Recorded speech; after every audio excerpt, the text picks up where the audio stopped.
साथियों जय हिंद। इस वीडियो में हम लोग समझने वाले हैं राष्ट्रपति का जो चुनाव होगा वह किस तरह से होगा, उसका क्या प्रोसेस है, इसका क्या मेथड है। डायरेक्ट जनता या डायरेक्ट हम लोग इस इलेक्शन में भाग क्यों नहीं लेते हैं, तो इस वीडियो में हम लोग इसी सबको समझने वाले हैं। ठीक है, देखिए मैंने पहले से ही ये पूरा लिख रखा है जिससे कि हम आपको फिर आसानी से समझा सकें। ठीक है, कि क्या क्या इसका प्रोसेस, क्या क्या मेथड है, कैसे वोटिंग होती है, ये सब। ठीक है, तो देखिए साथियों हम लोग जब टाइम बर्बाद नहीं करेंगे। देखिए राष्ट्रपति का निर्वाचन या राष्ट्रपति का चुनाव, ठीक है, ये हो गया। अब देखिए साथियों इसमें हम लोग आर्टिकल 52 से आर्टिकल 61 तक पढ़ते हैं। यानी कि यदि हम लोग संविधान के अकॉर्डिंग, संविधान वाइज यदि हम लोग पढ़ें, संविधान के अनुसार यदि हम लोग पढ़ना चाहें तो जाएंगे पार्ट 5 में। पार्ट 5 क्या कहता है साथियों? यूनियन की बातें करता है। यूनियन, अब यूनियन क्या है? यूनियन है साथियों संघ। संघ के अंतर्गत आता है भाग 5 के अंतर्गत आता है संघ। और संघ में राष्ट्रपति का चुनाव, प्रधानमंत्री का चुनाव, उपराष्ट्रपति का चुनाव, इनकी बैठकें, इनका कार्यकाल, इनका मंत्रिमंडल का बंटवारा, ये सब के बारे में हम लोग डिटेल्स में किसमें पढ़ते हैं? संविधान के भाग 5 में, जो कि संघ उसे हम लोग कहते हैं। ठीक है, अब देखिए आर्टिकल 52 से 61 क्या है, तो यह बताता है राष्ट्रपति का चुनाव, कि राष्ट्रपति का पद, राष्ट्रपति का चुनाव, राष्ट्रपति का जो प्रोसेस होता है, कौन वोट डालेगा, उनकी एलिजिबिलिटी क्या होती है, सब के बारे में हम लोग इसमें पढ़ेंगे। तो देखिए आर्टिकल 52 साथियों, आर्टिकल 52 में क्या बताया गया है? इसमें ये बताया गया है कि पोस्ट, जो राष्ट्रपति जी की जो पोस्ट है, जो नियुक्ति है, वह नियुक्ति होगी, उनका पोस्ट होगा। ठीक है, पद के बारे में बताया गया है, वर्णन किया गया है। उसके बाद में यदि हम लोग 53 के बारे में पढ़ें, आर्टिकल 53 क्या कहता है? तो आर्टिकल 53 साथियों कहता है राष्ट्रपति का निर्वाचन, कि राष्ट्रपति का जो निर्वाचन है वह निर्वाचन होगा, वह निर्वाचित होंगे, वो नॉमिनेटेड नहीं होंगे, उनका निर्वाचन होगा, उनका एक इलेक्शन के द्वारा उनका मतलब कि उनको नियुक्ति की जाएगी। अब देखिए आर्टिकल 54, आर्टिकल 54 साथियों क्या कहता है कि राष्ट्रपति का नहीं, आर्टिकल 53 साथियों शक्ति एवं कार्यों का वर्णन करता है, कि जो राष्ट्रपति जी को हम लोग अभी नियुक्त किए थे, उनका कार्यकाल, उनकी शक्ति, उनके कार्य, उनका कार्य क्या होगा, उनकी शक्ति क्या होगी, इसके बारे में। इसके बाद में राष्ट्रपति का जो निर्वाचन होगा वह आर्टिकल 54 में, यानी कि अनुच्छेद 54 में इसका वर्णन किया गया है। ठीक है, ये हो गया। अब इसके बाद में साथियों आर्टिकल 55, आर्टिकल 55 में निर्वाचन की पद्धति, जो कि बहुत ही इम्पोर्टेंट है, कई एग्जामों में यह देखने को आपको मिल जाएगा कि जो राष्ट्रपति का जो इलेक्शन है उसकी क्या प्रोसेस है, क्या मेथड है, क्या रीतियाँ हैं, उस उपयोग कैसे यह संभव होता है। ठीक है, इनका मतलब इलेक्शन।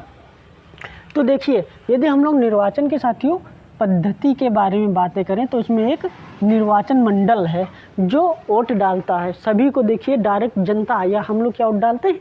नहीं डालते हैं भाई। क्यों? क्योंकि इसमें एक निर्वाचन मंडल को बनाया गया है संविधान के अंतर्गत। सिर्फ उन्हीं को यह अधिकार है कि वह राष्ट्रपति को मतलब चुनने के लिए अपना वोट दें। ठीक है, डायरेक्ट हम लोग नहीं।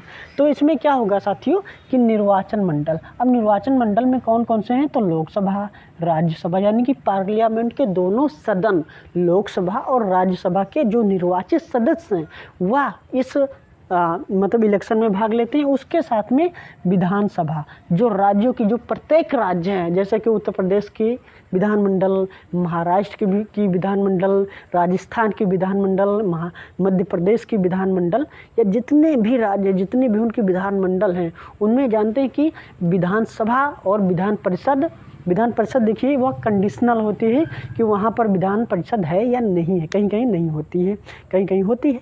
तो विधानसभा के जो भी सदस्य होते हैं, यानी कि जो विधायक होते हैं, पूरे देश के जो विधायक होते हैं, उनको इस चुनाव में वह वोट देते हैं। ठीक है, तो जो भी आपका विधायक होगा वह वोट देगा, अपने राष्ट्रपति को चुनेगा, आप लोग ये जानें। तो ये हो गया विधानसभा। इसके बाद में साथियों दिल्ली एवं पांडुचेरी की मैंने बात इसलिए किया क्योंकि यह केंद्र शासित प्रदेश हैं, और यहाँ भी केंद्र शासित का तो हैं, कुछ नियम केंद्र बनाते हैं, मगर कुछ नियम इनके विधानमंडल बनाते हैं जो फॉलो करते हैं यहाँ के लोग।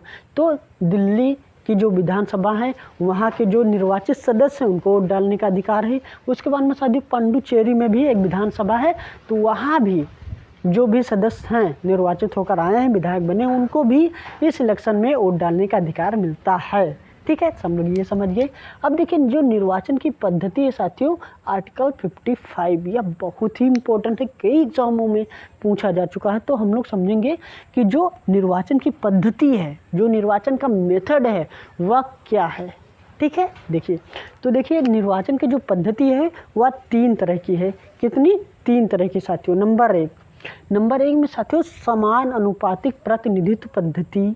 ठीक है, उसके बाद में नंबर 2 एकल हस्तांतरणीय मत पद्धति, एकल हस्तांतरणीय मत पद्धति। उसके बाद में नंबर 3 संक्रमणीय मत पद्धति। अब देखो इसको हम लोग अंग्रेजी में यदि जानना चाहें तो क्या होता है, तो अंग्रेजी में साथियों समान अनुपातिक प्रतिनिधित्व पद्धति को कहते हैं प्रोपोर्शनल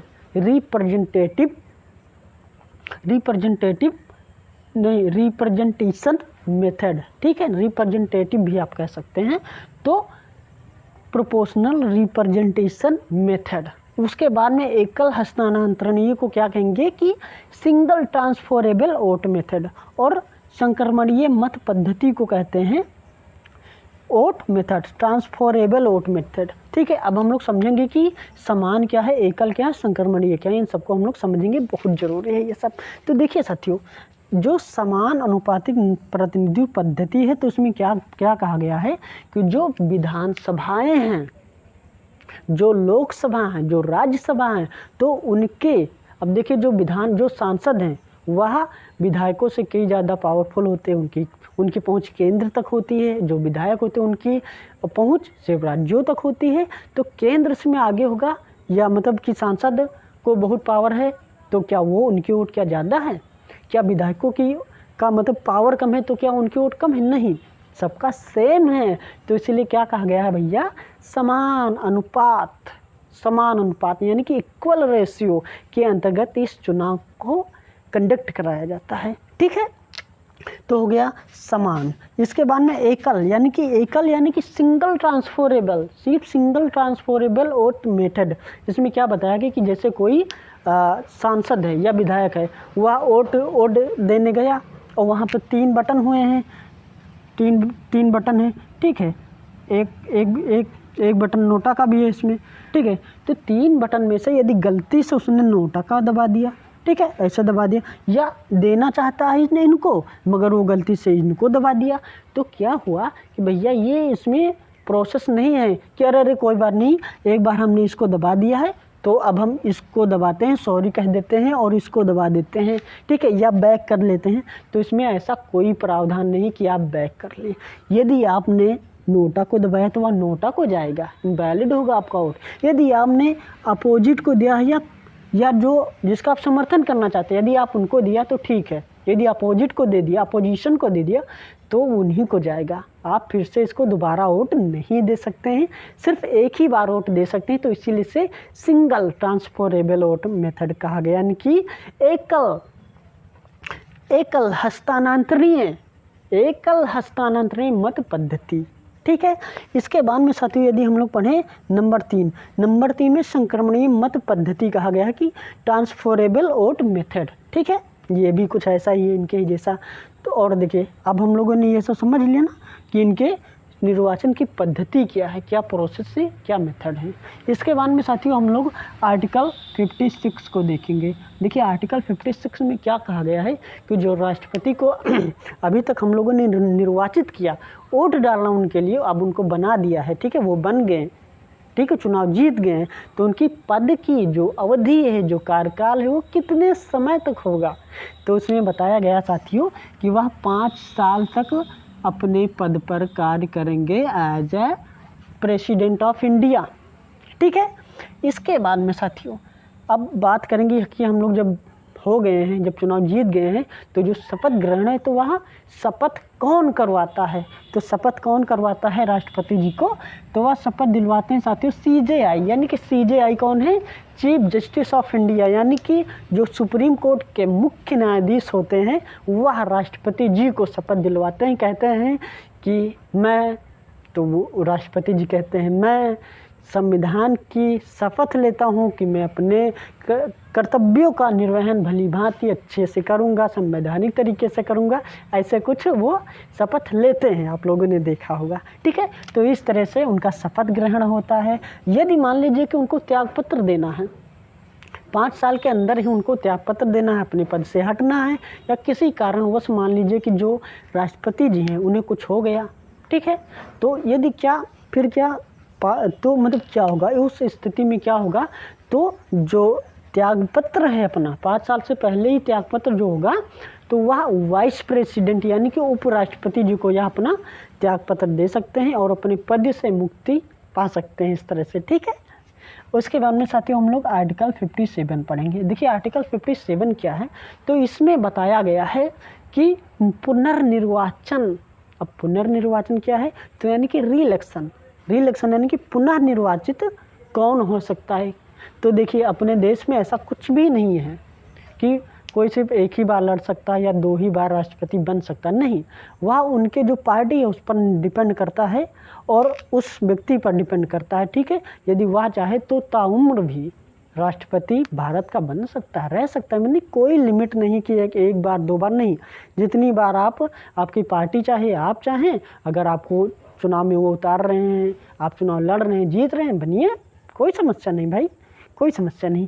और जैसे कि हम लोग यूएस से चलें, यूनाइटेड स्टेट्स ऑफ अमेरिका चलें, तो वहाँ पर क्या है कि वहाँ सिर्फ 2 ही बार वहाँ पर मतलब कि राष्ट्रपति बना जा सकता है। तीसरी बार आपको इलेक्शन में नहीं आप खड़े हो सकते हैं, इलेक्शन नहीं लड़ सकते हैं, उनके संविधान में यह लिखा हुआ है। ठीक है, तो अपने देश में ऐसा कुछ नहीं है, मगर यूएसए में सिर्फ 2 ही बार है। उसके बाद में साथी बहुत ही इम्पोर्टेंट है आर्टिकल 57। आर्टिकल 57 में योग्यता के बारे में लिखा हुआ है। हम लोग जानते हैं कि इनके राष्ट्रपति बनने क्या योग्य होना चाहिए, क्या योग्यता होना चाहिए। ऐसे ही नहीं कि अरे झोला उठा के अगर हम भी बनेंगे भैया भारत का राष्ट्रपति, ऐसा नहीं होता है। इनके एक कंडीशन होती है, इनके एक एलिजिबिलिटी होती है, यदि वो आप फुलफिल कर रहे हैं तो बनिए, कौन रोका भाई। ठीक है, तो देखिए इसमें क्या है साथियों कि योग्यता में क्या बताया गया कि वह भारत का नागरिक होना चाहिए, कोई दूसरे मुल्क से, पाकिस्तान, अफगानिस्तान, नेपाल, भूटान, श्रीलंका, यहाँ से कोई आके कह दे अरे भैया हम भी लड़ेंगे चुनाव, भारत का राष्ट्रपति बनेंगे, उसके बाद में भारत को अपने देश में मिला लेंगे, ऐसा नहीं है भैया।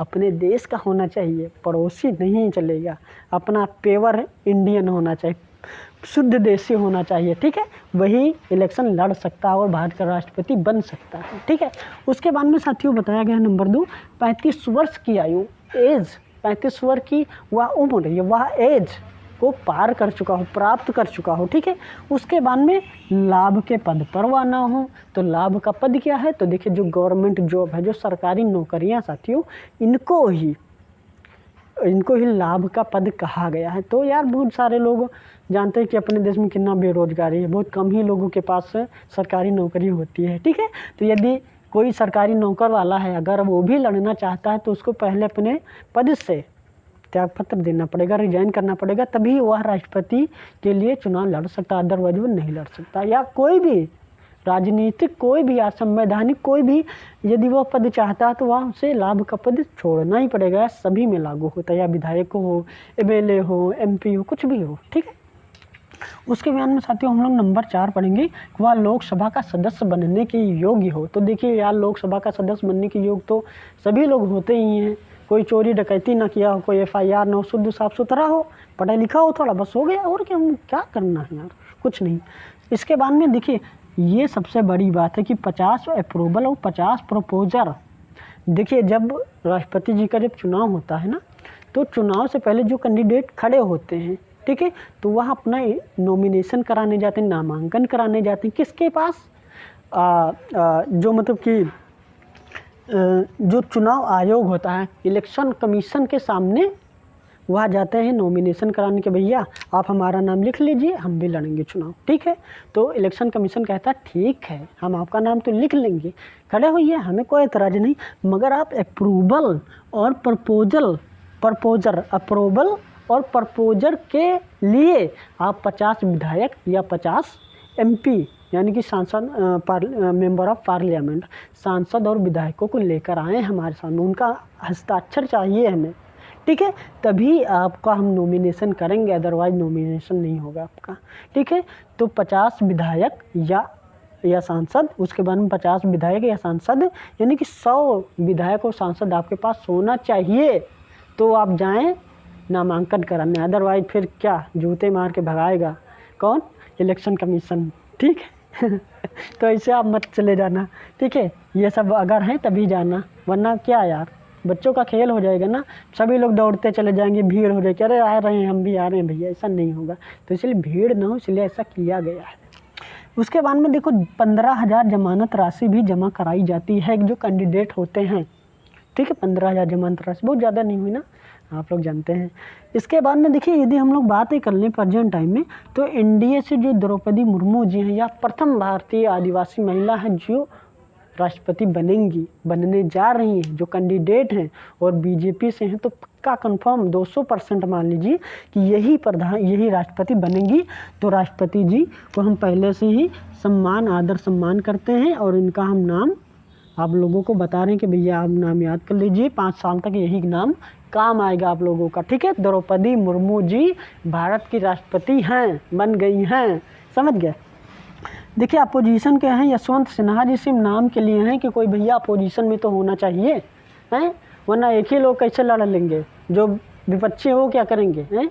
तो यशवंत सिन्हा जी को खड़ा कर दिया गया ऐसे, उनकी आत्मा की शांति के लिए 2-4-10 वोट मिल जाएंगे, बस, और कुछ होगा नहीं, ठीक है। अब देखिए हम लोग पढ़ेंगे मोस्ट इम्पोर्टेंट कि जो वोट है उसकी वैल्यू क्या होती है, समान कैसे हो गया, ये सबको हम लोग जानेंगे इसमें। तो देखिए एक जो सांसद है, ठीक है, एक सांसद की वोट वैल्यू की यदि हम लोग समझे तो 700 है, एक सांसद की वोट वैल्यू 700 होती है, ठीक है। उसके बाद में यदि हम लोग समझे कि लोकसभा में कितने सदस्य हैं, तो 543 निर्वाचित सदस्य होते हैं, या 543 सीटें होती हैं, 545 होती हैं सर, ठीक, दो मतलब वो होते हैं एंग्लो इंडियन, ठीक है, नॉमिनेशन वाले। उसके बाद में राज्यसभा में 233 सदस्य, ठीक है, यानी कि लोकसभा में 543 सदस्य और राज्यसभा के 233 सदस्य इसमें भाग लेते हैं, ठीक है, ये हो गया। तो यदि इन लोगों की यदि हम लोग वोट वैल्यू को समझें, तो इनकी जो वोट वैल्यू है साथी वो कितना होगा, 5,43,200 इनकी वोट वैल्यू होती है। इनकी वोट की कुल वैल्यू क्या होगी, तो 5,43,200 होती है। यदि हम लोग राज्य के विधानसभा के विधायकों की बातें करें, तो अपने देश में 4,033 विधायक हैं।